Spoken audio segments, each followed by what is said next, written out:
Alright guys, okay, how are you guys? Okay, for now we will discuss about skills routine, right? In Longman TOEFL yang bagian readingnya, bagian membaca ya. Di skill 13 ini kita punya determine the topic, purpose, or course. Nah, apa itu guys? Jadi tone itu kan ini ya, apa namanya, nada ya. Purpose itu tujuan. Nah, kalau course itu bisa kursus, bisa perkuliahan, apa bidangnya ataupun tujuan gitu guys maksudnya ya. Kita langsung ke contoh bacaan ya. Sini contoh aja ini. Contoh military awards berarti penghargaan militer ya guys ya. Penghargaan militer. Oke, langsung aja ya. Military awards, penghargaan militer have long been considered symbolic of royalty. Telah lama dianggap sebagai simbol royalty itu ini guys, kerajaan ya. And thus, oleh karena itu, when the United States was a young nation, ketika Amerika Serikat masih merupakan negara young atau muda gitu ya, just finished with a revolution, yang barusan kelar sama revolusinya, and eager to distance itself from anything testing of monarchy, dan ingin menjauhkan diri dari apapun yang berbau monarki. Monarki itu sistem kerajaan ya guys ya. Alright. Jadi intinya seperti yang saya jelasin di skill sebelumnya, karena ini banyak bahas tentang Amerika, pernah saya jelasin kalau orang Amerika itu pada mulanya adalah orang-orang Inggris ya guys ya. Jadi gini guys ya, di Amerika itu suku asli Amerika itu orang-orang Indian, kulit coklat Indian ya, suku Indian. Terus kedatangan orang Inggris tuh berbondong-bondong nyerang Indian, terus mereka bikin negara baru namanya Amerika itu. Pokoknya yang suku aslinya itu diusir-usir, dibunuh-bunuh gitu ya.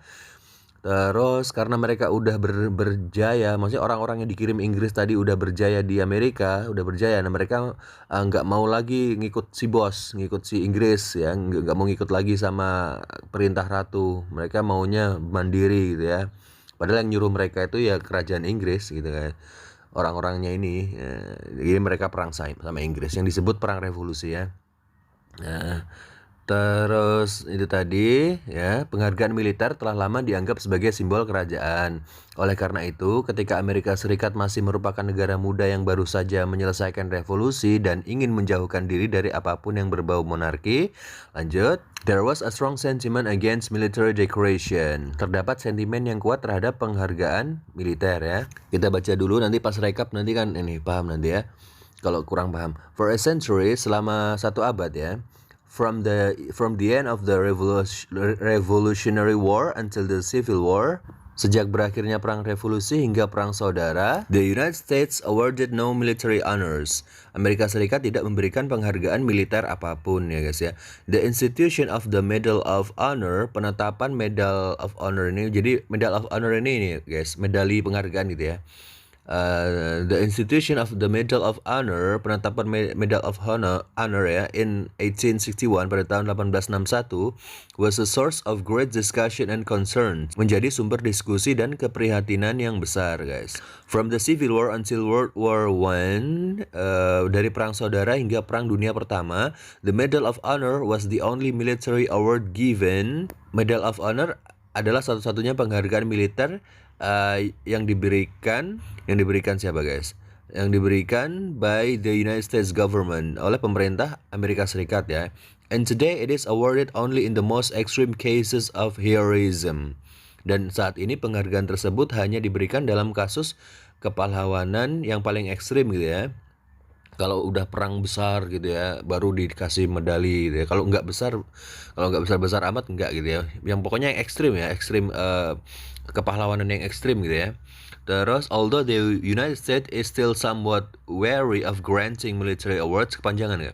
Although the United States is still somewhat wary, meskipun Amerika Serikat masih agak khawatir ya, of granting military awards, dalam memberikan penghargaan militer, several awards have been instituted since World War I. Beberapa penghargaan telah diberikan sejak Perang Dunia Pertama, guys. Oke, saya rekap dulu. Penghargaan militer telah lama dianggap sebagai simbol kerajaan. Oleh karena itu, ketika Amerika masih merupakan negara muda yang baru saja menyelesaikan revolusi dan ingin menjauhkan diri dari apapun yang berbau monarki, Terdapat sentimen yang kuat terhadap dekorasi militer atau penghargaan militer gitu ya. Selama 1 abad, sejak berakhirnya Perang Revolusi hingga Perang Saudara, Amerika Serikat tidak memberikan penghargaan militer apapun. Penetapan medali penghargaan itu pada tahun 1861 menjadi sumber diskusi dan keprihatinan yang besar. Dari Perang Saudara hingga Perang Dunia Pertama, medali penghargaan adalah satu-satunya penghargaan militer yang diberikan oleh pemerintah Amerika Serikat. Dan saat ini penghargaan tersebut hanya diberikan dalam kasus kepahlawanan yang paling ekstrim. Meskipun Amerika Serikat masih agak khawatir dalam memberikan penghargaan militer, beberapa penghargaan telah diberikan sejak Perang Dunia Pertama.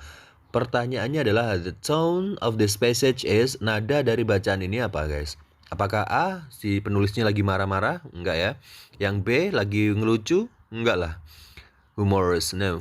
Apakah yang C, lagi outraged? Outraged itu marah juga guys. Kalau yang D, informational, lagi ngasih informasi. Nadanya informasional gitu.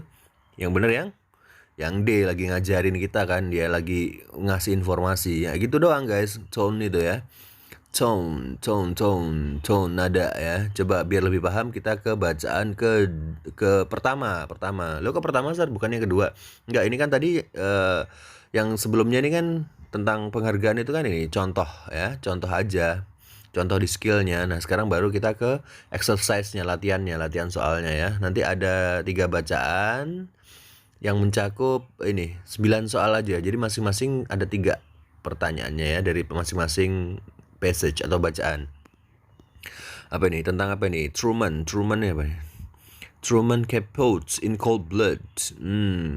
Truman Capote nama orang ya. Kalau tulis apa huruf depannya gede gitu berarti nama orang, nama tempat, nama apa gitu ya. Khusus pokoknya nama khusus pokoknya ya. Nama tempat, nama orang, nama samudra, nama wilayah, nama apa? Nama orang ya. Ya. Oke, Truman Capote in Cold Blood. Kalau dimiring-miringin gitu biasanya karya guys, suatu karya ya. Gak usah diartiin. Jadi kalau diartiin in cold blood itu ya dalam darah yang dingin. Tapi kan maksudnya itu nama karya guys, nama buku mungkin ya, nama film gitu ya mungkin ya. Kayak kita nulis dalam bahasa Inggris pecel itu nggak usah di bahasa Inggrisin, pecel, rendang itu nggak usah karena nama khusus ya, nama apa? Iya nama khusus, kayak nama orang kan nggak usah di bahasa Inggrisin, nggak usah diartiin kan kayak Grace, Grace, Grace itu nggak usah kita artiin jadi Rahmat gitu nggak. Kayak yang pernah saya nonton film ya, saya pernah nonton film, nama pemerannya itu Grace, tapi ditranslate juga sama dia Rahmat gitu, masa cewek namanya Rahmat, gitu. Jadi kalau nama itu nggak usah di ini ya. Oke, nggak usah di ini. Kalau mau diartiin, artinya adalah in cold blood itu adalah darah dingin lah, darah dingin. Darah dingin itu suatu karya ya. Kita baca dulu. Is a well-known example of the non-fiction novel. Oh itu novel, oke. Novel ya. Yang nulis adalah Truman Capote ya. Oke, kita langsung aja bahas ya. Truman Capote in Cold Blood 1966. In Cold Blood 1966 karya Truman Capote is a well-known example of the non-fiction novel. Adalah contoh terkenal dari novel non-fiksi. Non-fiksi itu berarti kalau fiksi kan khayalan ya. Kalau non tidak, berarti tidak khayalan, berarti nyata guys. Novel nyata ya. A popular type of writing based upon factual events ya, yaitu jenis tulisan populer yang didasarkan pada peristiwa faktual atau nyata, in which the author attempts to describe the underlying forces, di mana penulis berupaya menggambarkan kekuatan, terus thoughts, pemikiran, and emotions, dan emosi, that lead to actual events, yang mendasari yang mengarah pada peristiwa aktual ya guys ya. In Capote's book, dalam bukunya Capote, the author describes the sadistic murder of a family on a Kansas farm. Dalam bukunya Capote, penulis menggambarkan pembunuhan sadis sebuah keluarga di sebuah peternakan Kansas ya, di Kansas itu negara bagian Amerika atau mungkin kota gitu ya. Pokoknya di Amerika ya. Often showing the points of view of the killers ya, often showing the points of view of the killers. Seringkali menunjukkan sudut pandang para pembunuhnya gitu ya. To research the book, untuk meneliti buku tersebut, Capote interviewed the murderers. Capote mewawancarai para pembunuh ya, pembunuhnya, and he maintains that his book present a faithful reconstruction reconstruction of the incidents. Dan dia berpendapat bahwa bukunya itu menyajikan rekonstruksi yang tepat atas insiden tersebut. Rekonstruksi itu kayak gini, kayak kamu nanya ke pembunuhnya, kamu apain mayatnya? Kamu apain? Maksudnya kamu bunuhnya caranya gimana? Oh, saya tusuk pakai ini. Nah, itu namanya rekonstruksi ya guys ya, kejadian. Kayak kalian nonton rekonstruksi polisi itu yang kalau ada orang pembunuhan terus ada rekonstruksi, tahulah ya yang di TV, yang di berita-berita itu ya. Si pembunuhnya itu kan suruh meraktekin, nah dipraktekin gitu lah. Alright, praktekin pura-pura. Oke, langsung aja saya recap ya. Truman Capote in Cold Blood ya. In Cold Blood buku ya, nama buku pada tahun 1966 karya Truman Capote adalah contoh terkenal dari novel non-fiksi, yaitu jenis tulisan populer yang didasarkan pada peristiwa faktual di mana penulis berupaya menggambarkan kekuatan, pemikiran, dan emosi yang mengarah pada peristiwa aktual. Dalam buku Capote, penulis menggambarkan pembunuhan sadis sebuah keluarga di sebuah peternakan Kansas, seringkali menunjukkan sudut pandang para pembunuhnya. Untuk meneliti buku tersebut, Capote mewawancarai para pembunuh dan dia berpendapat bahwa bukunya menyajikan rekonstruksi yang tepat atas insiden tersebut. Pertanyaannya adalah guys, the purpose of this passage is to tujuan dari bacaan tersebut adalah untuk apa guys?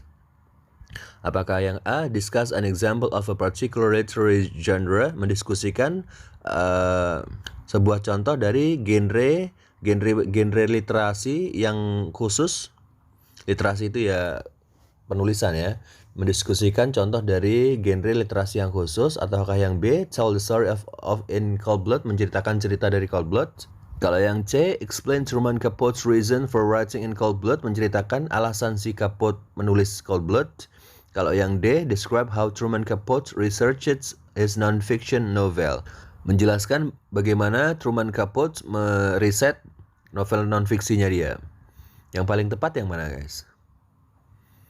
Jawabannya adalah yang A guys ya, mendiskusikan contoh dari genre literasi yang khusus. Jadi non-fiksi itu kan khusus ya. Ya diskusi contohnya gini, kalau yang khusus itu gini, contohnya non-fiksi itu gini, kayak gitu guys. Kenapa nggak yang B sir? Tell the story of in Cold Blood, menceritakan cerita dalam Cold Blood. Itu kan tadi cuma sekilas guys, ada pembunuhan di Kansas. Jadi kan kita nggak diceritain lengkapnya gimana, jadi kurang tepat ya. Kalau yang C, menjelaskan alasan Capote menulis itu, kan kita nggak dikasih tahu alasan dia untuk nulis Cold Blood. Alasannya apa? Kenapa kamu mau nulis itu, kan nggak ada. Kalau yang D, menjelaskan bagaimana Truman Capote meriset non-fiksinya, novel non-fiksinya dia. Nah kalau itu terlalu khusus ya guys ya, terlalu khusus. Jadi tujuannya itu yang general aja, karena kita kan nggak kenal siapa dia kan, nggak tahu siapa dia, dan tujuan utama dalam bacaan itu apa? Itu tujuan utamanya itu ya yang agak general sedikit. Yang A, mendiskusikan contoh genre literasi, genre penulisan itu yang khusus ya, contohnya non fiksi itu gini, kayak si ini, gitu aja ya. Kalau yang D itu terlalu spesifik banget ke cara risetnya dia ya. Kalau yang nomor 2, which of the following best describes the tone of the passage? Yang mana yang di bawah ini yang paling bagus untuk mendeskripsikan, menjelaskan nada dari bacaannya? Apakah yang A, cold, dingin, nadanya dingin, yang B, emotional, sadis, yang C, emosional, kalau yang D, descriptive, menjelaskan gitu. Yang benar adalah yang D guys, menjelaskan. Deskriptif itu penjelas, dia menjelaskan. Jadi kayak berita doang, kayak informasi, kayak guru ngasih tahu ke muridnya, ini lo ada Truman Capote nulis ini, gitu doang. Ya, kenapa nggak yang cold sir, dingin? Ya enggak lah guys.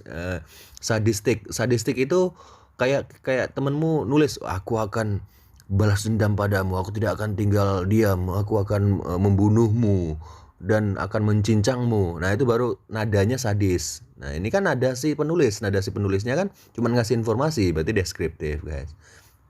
Terus yang nomor 3, this passage would probably be assigned reading in which of the following courses. Jadi bacaan ini kemungkinan besar itu ditugaskan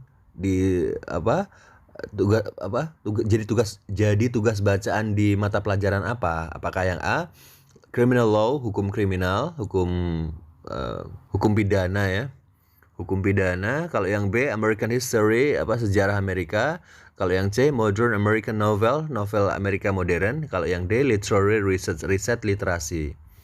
Yang benar adalah yang C guys, novel Amerika modern. Ini kan novel modern. Jadi lebih ke membahas novelnya daripada riset literasi itu terlalu jauh guys, terlalu terlalu dalam, susah kalau literasi itu. Kan kita ini ya masih dikasih tahu yang simple-simple ya. Berarti itu masih ngebahas novelnya, novel Amerika modern gitu aja. Oke. Kalian mau baca-baca dulu silahkan di pause dulu. Kalau saya mau langsung ke passage 2 ya, bacaan kedua guys. Bacaan kedua untuk soal nomor 4, 5, sama 6 ya. Tentang apa ini? Up to now hingga saat ini. Hingga saat ini confession pengakuan. Kita langsung baca aja ya. Langsung baca, nggak usah cari ini ngomongin apa, langsung kita baca aja. Right, up to now ya, hingga saat ini, confession that have been obtained ya, pengakuan yang diperoleh from defendants, dari terdakwa ya. Terdakwa itu orang yang dihukum ya, orang yang ditangkap gitu ya. In a hypnotic states, dalam keadaan terhipnotis, have not been admitted into evidence, belum dijadikan bukti atau belum bisa dijadikan bukti by courts in the United States ya, oleh pengadilan di Amerika Serikat. Jadi hingga saat ini pengakuan yang diperoleh dari terdakwa dalam keadaan terhipnotis belum bisa dijadikan bukti oleh pengadilan di Amerika Serikat. Umpamanya gini guys, kalian nangkep maling, umpamanya kalian nggak yakin kalau itu orangnya, terus kalian hipnotis, apakah kamu yang maling? Iya betul, saya yang maling, sambil keadaan terhipnotis gitu. Itu nggak bisa dijadiin bukti dalam pengadilan guys, nggak bisa ya. Gitu, meskipun dia udah ngaku dalam keadaan hipnotis. Oke, kita lanjut baca dulu. Soalnya juga ini topik yang kurang familiar di saya. Experts in the field of hypnosis have found that, para ahli di bidang hipnosis menemukan bahwa such confession are not completely reliable, bahwa pengakuan semacam itu tidak sepenuhnya dapat diandalkan atau dipercaya gitu ya. Subjects in a hypnotic state may confess to crimes they did not commit. Panjangan ya.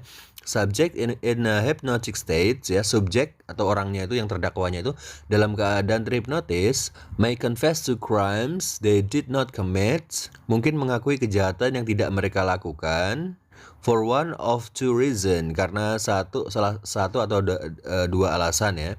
Either they fantasize that they committed the crimes, entah mereka berfantasi bahwa mereka lah yang melakukan kejahatan, or they believe that others want them to confess, atau mereka yakin orang lain ingin mereka mengaku. Paham gak? Jadi menurut pengadilan Amerika, orang yang ngaku bersalah, mamanya dihipnotis terus ngaku, kamu yang bunuh kakak saya ya? Iya, saya membunuh kakak kamu, saya cabik-cabik dia, saya tusuk-tusuk mamanya ya. Nah itu bisa aja itu kejujuran, oke. Yang kedua itu kemungkinannya dia berfantasi lagi ngebunuh kakakmu padahal dia nggak ngelakuin. Atau yang C, atau yang ketiga ya, alasan ketiga, orang-orang ini kayaknya pengen saya ngaku, ya sudah, meskipun saya nggak ngelakuin, saya ngaku aja, kayak gitu. Jadinya nggak bisa dibuat barang bukti ya. Terus, nah kita sambil kayak gini sambil belajar ya guys, sambil pengetahuan ya, sambil belajar reading juga sambil nyari pengetahuan ya. Terus, a landmark case concerning a confession, sebuah kasus penting mengenai pengakuan, obtained under hypnosis, yang diperoleh melalui hipnotis, went all the way to the US Supreme Court, ya, sampai ke Mahkamah Agung Amerika Serikat, gitu. In the case of Lyra V. Deno, dalam kasus Lyra V. Deno, nama orang ya, a suspect was hypnotized by a psychiatrist, ya, tersangka dihipnotis oleh psikiater for the district attorney. For psychiatric for district attorney berarti ini guys, attorney kan kejaksaan, berarti psikiater kejaksaan ya. Tersangka dihipnotis oleh psikiater kejaksaan gitu. In a post hypnotic state, dalam keadaan pasca hipnotis, itu pasca itu setelah, dalam keadaan setelah hipnotis ya. The suspect signed 3 separate confession to a murder. Tersangka menandatangani 3 pengakuan terpisah atas pembunuhannya. The Supreme Court ruled that the confession were invalid. Mahkamah Agung memutuskan bahwa pengakuan tersebut invalid atau tidak sah ya, because the confession had been the only evidence against him. karena pengakuan tersebut merupakan satu-satunya bukti yang memberatkannya. Oke, saya recap dulu guys. Hingga saat ini, saat dia menuliskan ini ya, ini nggak tahu ditulis tahun berapa. Hingga saat ini pengakuan yang diperoleh dari terdakwa dalam keadaan terhipnotis belum bisa dijadikan bukti oleh pengadilan di Amerika Serikat ya. Para ahli di bidang hipnosis menemukan bahwa pengakuan semacam itu tidak sepenuhnya dapat diandalkan. Subjek dalam keadaan terhipnotis mungkin mengakui kejahatan yang tidak mereka lakukan karena salah satu dari dua alasan. Entah mereka berfantasi bahwa merekalah yang melakukan kejahatan atau mereka yakin orang lain ingin mereka mengaku. Sebuah kasus penting mengenai pengakuan yang diperoleh melalui hipnotis sampai ke Mahkamah Agung, sampai terdengar ke Mahkamah Agung. Dalam kasus Laira Vedeno, tersangka dihipnotis oleh psikiater kejaksaan. Dalam keadaan pasca hipnotis, tersangka menandatangani 3 pengakuan terpisah atas pembunuhan. Mahkamah Agung memutuskan bahwa pengakuan tersebut tidak sah karena pengakuan tersebut merupakan satu-satunya bukti yang memberatkannya. Oke, gitu ya. Right. Langsung aja, which of the following? Pertanyaannya, which of the following best describe the author purpose in this passage? Yang mana yang di bawah ini, yang BCD ini yang menjelaskan tujuan penulis ya, tujuan penulis di bacaannya. Apakah yang A, to explain the details of a specific court case, untuk menjelaskan detail dari kasus pengadilan yang spesifik. Kalau yang B, to demonstrate why confessions made under hypnosis are not reliable, untuk mendemonstrasikan kenapa pengakuan yang dibuat di bawah hipnotis itu tidak bisa diandalkan. Kalau yang C, to clarify, untuk memperjelas ya, the role of the Supreme Court, peran dari Mahkamah Agung in invalidating confession, dalam membatalkan atau invalidating tidak mengesahkan pengakuan dari subjek yang terhipnotis. Kalau yang D, to explain the legal status of hypnotical induced confessions, untuk menjelaskan status legal dari, atau status legal itu maksudnya status hukum ya, status hukum dari pengakuan yang diinduksi oleh hipnotis. Mana yang benar guys? Yang mana? Jawaban yang paling tepat adalah yang mana? Ya, yang D ya guys ya, untuk menjelaskan legal status atau status hukumnya dari pengakuan yang diinduksi hipnotis. Status hukumnya gimana? Nggak bisa, nggak kepake gitu ya, intinya kayak gitu. Itu tujuan dari si penulisnya. Oke. Kalau yang A kenapa Sar emangnya? Kalau yang A itu to explain the details of a specific court case, untuk menjelaskan detail dari kasus pengadilan yang spesifik. Kasus enggak dong, kasusnya Laira aja tadi enggak dijelasin kasus apa. Ya, ini kan untuk menjelaskan ini kan cuman untuk ini guys, hipnotisnya loh, boleh apa enggak? Maksudnya kepake apa enggak? Enggak gitu aja. Itu tujuan dari penulisnya itu bahwa hipnotis itu tidak bisa kepake buat jadi barang bukti gitu guys. Oke. Gitu doang. Kalau yang B, untuk mendemonstrasikan kenapa confessionnya made under hypnosis are not reliable, tidak bisa diandalkan. Ya, mendemonstrasikan itu terlalu spesifik, itu ke urusan mereka itu. Untuk itu terlalu spesifik ke dalam ya. Kita cari yang simpel-simpel aja untuk informasi kita itu apa gitu ya. Tujuan si penulis untuk kita gitu ya. To clarify the role of the Supreme Court, untuk mengklarifikasi peran Supreme Court, perannya Mahkamah Agung dalam tidak mengesahkan gitu ya pengakuan yang subjek yang terhipnotis. Terlalu spesifik gitu ya. Jadi intinya dia untuk menjelaskan status hukumnya gimana kalau orang yang dihipnotis itu, pengakuan atas orang yang dihipnotis itu gimana. Jadi yang D ya. Kalau yang nomor 5, the tone of this passage could best be described as, nadanya gimana guys? Nada bacaannya gimana? Apakah marah, si penulisnya lagi marah-marah? Kalau yang B, dia lagi judicial itu apa? Menghakimi gitu guys. Kalau yang C, dia lagi menghipnotis kita ya.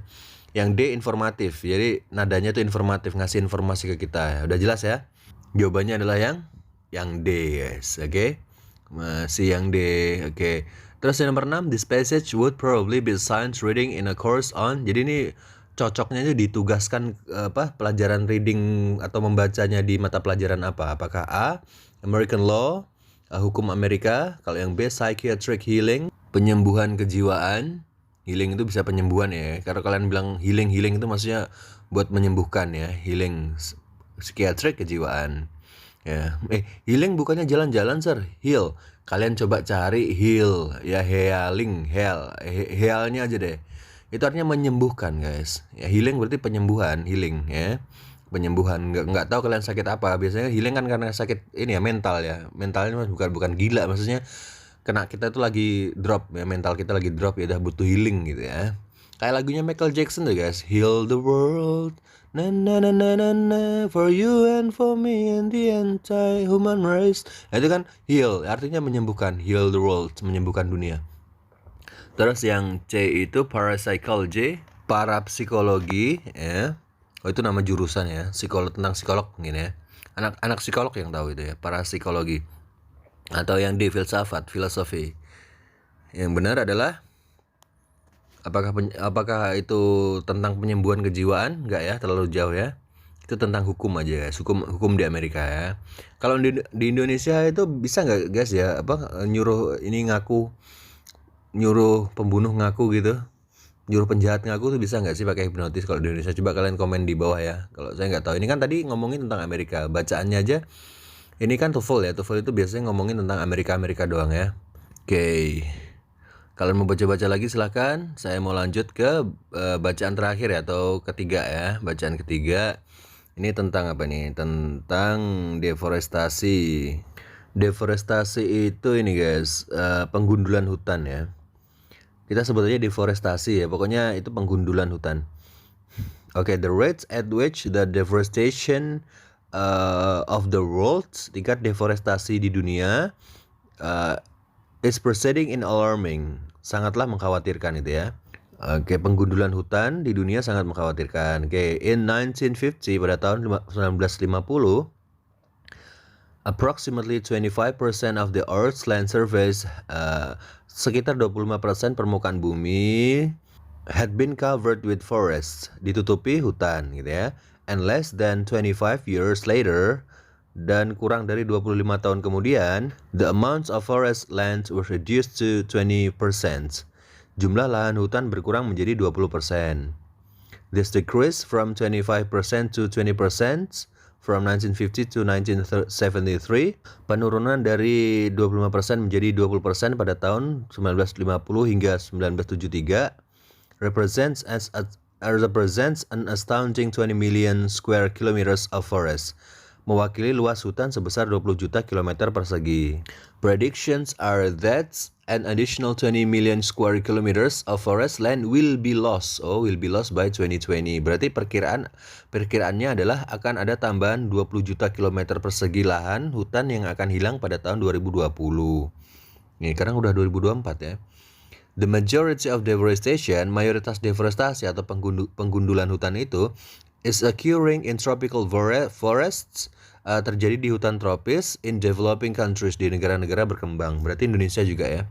Fueled by the developing countries needs for increased agricultural land, dipicu oleh kebutuhan negara-negara berkembang akan peningkatan lahan pertanian, and the desire on the part of developed countries to import wood, dan keinginan negara-negara maju untuk mengimpor kayu and wood products, dan produk-produk kayu. Jadi kalau kita tuh mau ngejaga hutan, tapi Amerika lagi minta kayu, maksudnya mau ngebeli kayu kita, mau dikasih harga mahal, kita kan tergiur akhirnya kita nebang hutan, ya gitu ya intinya, karena mereka mau impor. Nah kita akhirnya menggunduli hutan kita gitu umpamanya.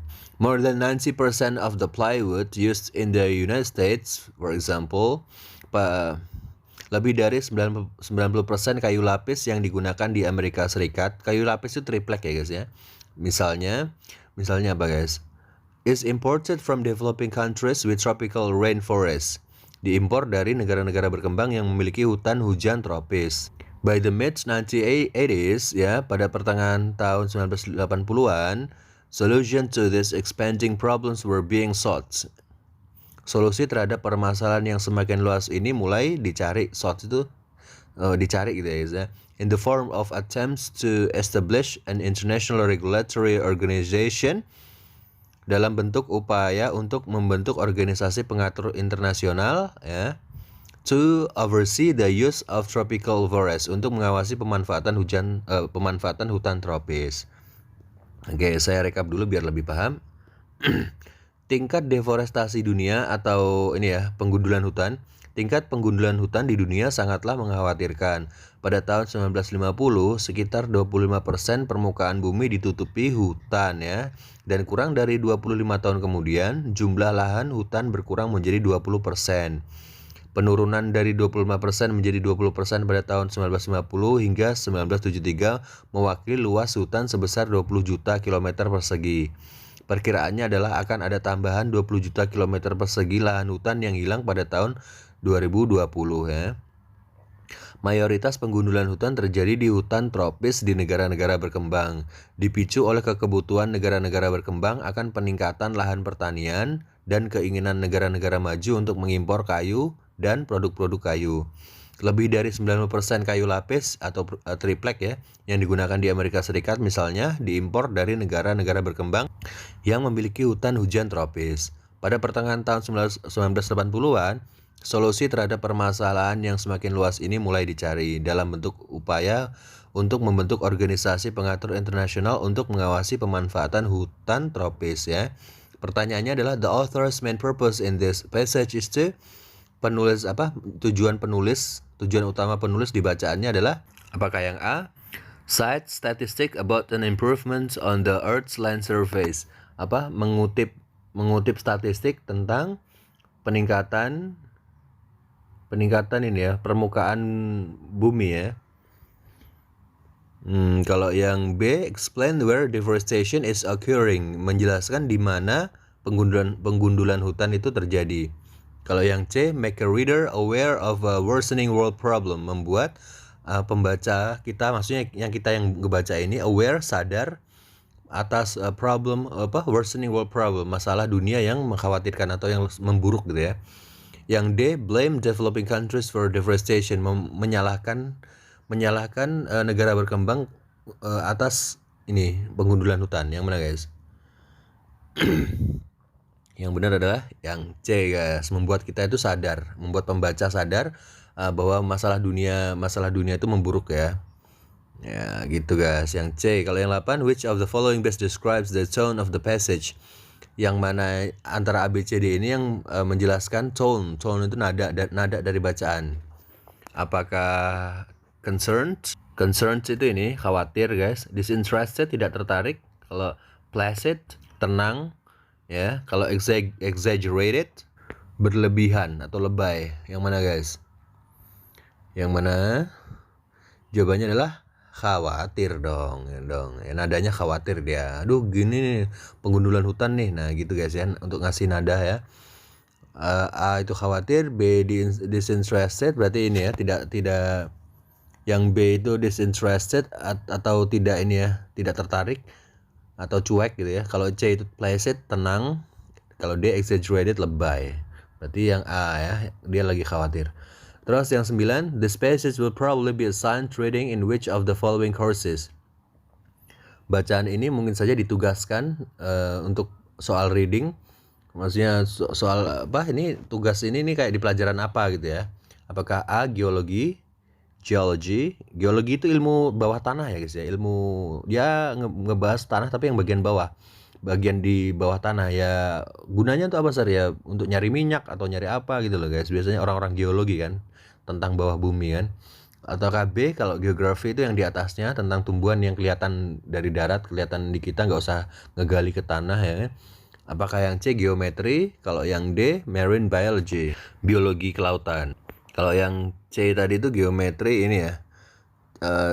suatu cabang matematika yang bersangkutan dengan tentang bentuk-bentuk gitu loh guys, kayak ngomongin tentang kubus, trapesium, segitiga gitu ya. Apa ini? Mata pelajaran apa yang tepat guys? Jawabannya adalah yang B dong, geografi. Geografi ya yang kelihatan aja. Nah, kalau geologi kan ke dalam tanah ya, enggak ya. Ini yang kelihatan aja, berarti geografi guys. Geografi. Oke. Kalian silahkan baca-baca dulu kalau mau dibaca. Oke, habis ini langsung lanjutin ke TOEFL ini guys ya. Exercise-nya. Yang terakhir kok, reading post test. Di reading post test yang terakhir, tes. Nanti uh, ada 50 soal kalau nggak salah ya. Langsung aja dicek ya kalau udah ada videonya. Alright, then guys, don't forget to share this channel to all of your friends that learn English ya guys ya. Bagikan ke teman-temannya yang lagi belajar bahasa Inggris ya. Channel ini tolong bagikan ke temennya yang lagi belajar juga bahasa Inggris ya. Oke guys, terima kasih banyak. Thank you very much.